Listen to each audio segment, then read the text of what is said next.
everyone! Welcome back to the AI language. Today, we're diving into something super exciting, building user interfaces with Flutter. Flutter is such an amazing framework. It lets you create beautiful apps with ease. And the best part, it works for mobile, web, and desktop applications, all from the same codebase. How cool is that? In this video, we're going to explore one of the most essential building blocks of any Flutter app, the scaffold. Think of the scaffold as the skeleton or foundation of your app. It provides spaces for things like an app bar at the top, a main content area, a floating action button, and once you understand the scaffold, you'll be ready to start. Environment is set up. You can use the AI language playground, which is available free for our YouTube subscribers.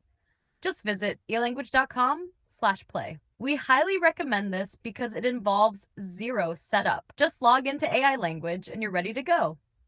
Once the playground is loaded, you'll see the main.dart file. Now, let's dive in and understand this file because it's the entry point of your Flutter app. It's where everything begins. At the top of the file, you'll find a function called main. This is the very first thing Flutter runs when your app starts. Inside main, there's another function called runApp. This tells Flutter to load the widget you pass into it and display it on the screen. All right, so right now the default code runs a MaterialApp. Let's break it down and see what's happening step by step. First up, MaterialApp. The MaterialApp widget is like the outermost wrapper of your app. It brings in Google's material design, making your app look polished and consistent with modern UI standards. Without MaterialApp, you wouldn't have access to things like themes, navigation, or widgets like the AppBar. Think of it as the backbone of your Flutter app that ensures everything looks and behaves correctly. Inside the MaterialApp, we have the home property. This tells Flutter which widget should be the starting point or the home screen of your app. Right now, it's set to a text widget that displays the words "Hello World." Now, let's talk about the text widget. The text widget is one of the simplest and most commonly used widgets in Flutter. It's designed to display, you guessed it, text. Whether it's a title, a paragraph, or even just a single word, the text widget is what you use to show it on the screen. Here, the text widget has a property called data. The data is set to Hello World.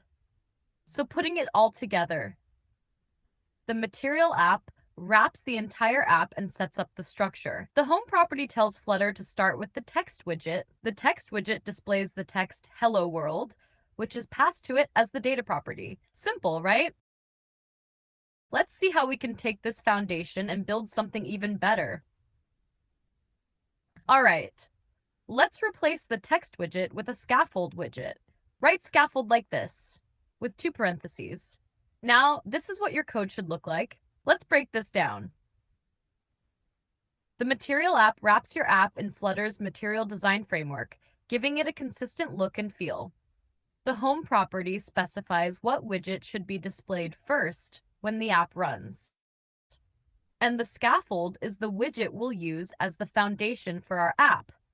Just click the Run button in the playground to compile and run the code. You'll see a blank white screen. That's your empty scaffold, ready to be customized. Now let's make this look more like an app by adding an AppBar. Inside the scaffold, add the AppBar property. Write AppBar like this to name the property you're specifying. Then, put a colon and add the widget name AppBar.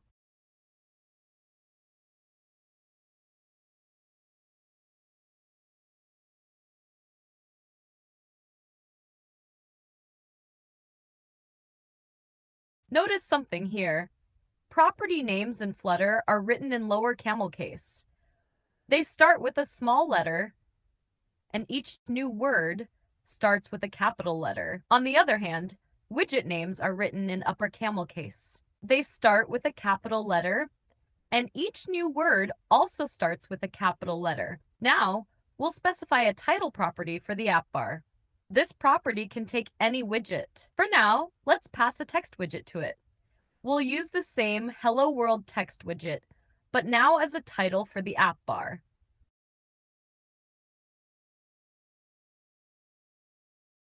Here's how your code will now look. Go ahead and click Run again.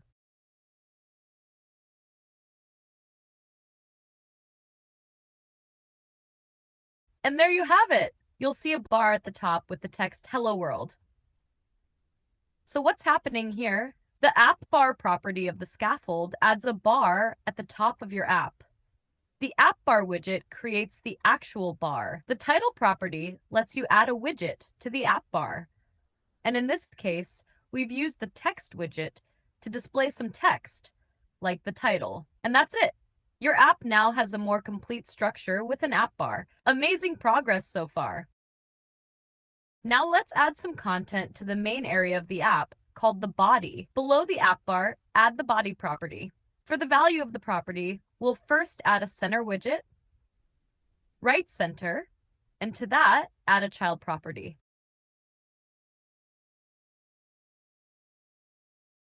Now, specify a text widget as the child widget for this center widget. We'll also add a style property for the text. Write style, followed by a colon, and then use the TextStyle object with a font size of 24 inside parentheses. Here's how your code will look now. The body property contains a center widget with a child text widget, and we've styled the text. Run the app and you'll see Hello Flutter displayed right in the center of the screen. Let's break this down. The body property holds the main content of your app. The center widget centers its child both horizontally and vertically. The child property represents the child widget. In this case, the text widget. The text widget displays the text. The style property with the TextStyle object allows you to customize the text, like changing the font size to 24. Now let's take it a step further and add a floating action button, or FAB. This is that round button you often see in the bottom right corner of apps. Below the body property, add the floating action button property to the scaffold. Write floating action button, followed by a colon, and then the widget name, floating action button with 2 parentheses. Next, let's add some properties to this button. First, add an onPressed property. This defines what action will happen when the button is pressed. For now, we'll use an anonymous function with a print statement. Don't worry, we'll cover anonymous functions later. Then add the child property, just like we did for the center widget. This tells Flutter what widget to use as the child of the floating action button. For the child, we'll use an Icon Widget and specify a plus icon. The Icon Widget takes the icon as an argument, and we'll use a pre-built icons add icon for this.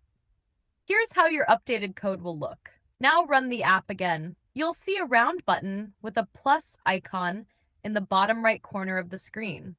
Click it, and then check the debug console. You'll see Fab Press displayed. And there you have it.